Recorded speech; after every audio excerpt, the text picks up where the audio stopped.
It was 2 years ago, 3 now on April 19th. It was a Saturday night and we had just finished performing the musical at our school.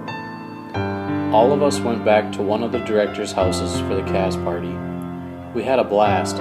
We ate a bunch of food and drank a lot of pop, and to a lot of us it seemed like just another night. But for a few people, that night was one that they never thought they would be involved in. That night, Ricky and his buddy were going to the range because it was something that they both enjoyed doing.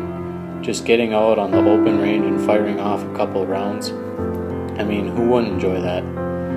But for Ricky's buddy, that night didn't go as planned either. Ricky had told his friend that he needed to run home quick and grab something that he forgot.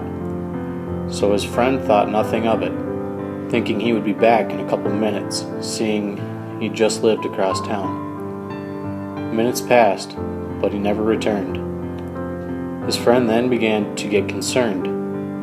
He went to Ricky's house to find out that he wasn't there. After Ricky had left his house, he left a very long letter on the table explaining everything. After the cast party was over, I got a ride home with Max. I was thinking something wasn't quite right because my sister never came home that night. At least not for a long time anyways. My sister must have called my dad when I was asleep to help look for Ricky. It was 4:11 in the morning when my dad came in the house and woke my cousin and I up. I will never forget the words that my dad told us that night.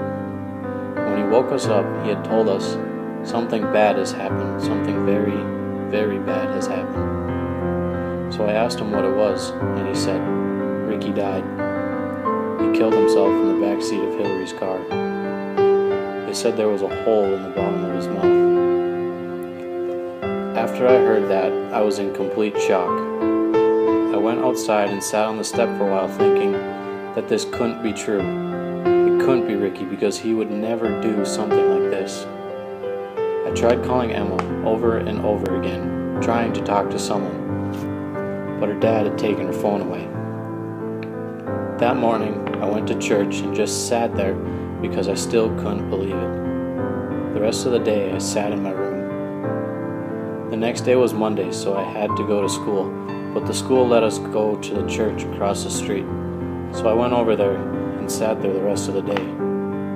I was sitting under the coat rack because I didn't want to see anybody else. I was really scared for the first time in my life.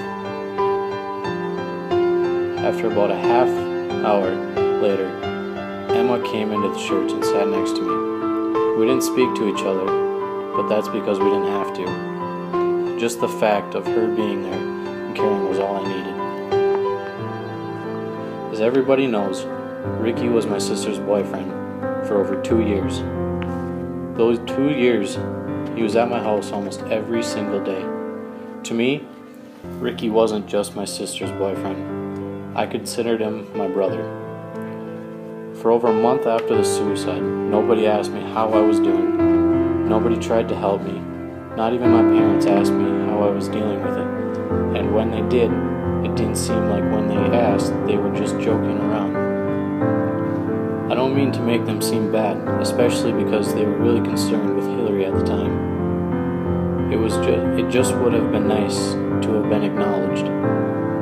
For months I was depressed. I never talked about it. Never wanted to talk about it. All I would have to do was think about him and I would start crying. During that month, and even up till now, Emma seems to be the only one who asks how I'm actually doing, and not just go with how I say I am.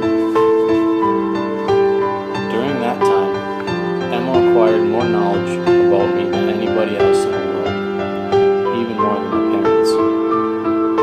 If she wouldn't have been there for me, I wouldn't be here today.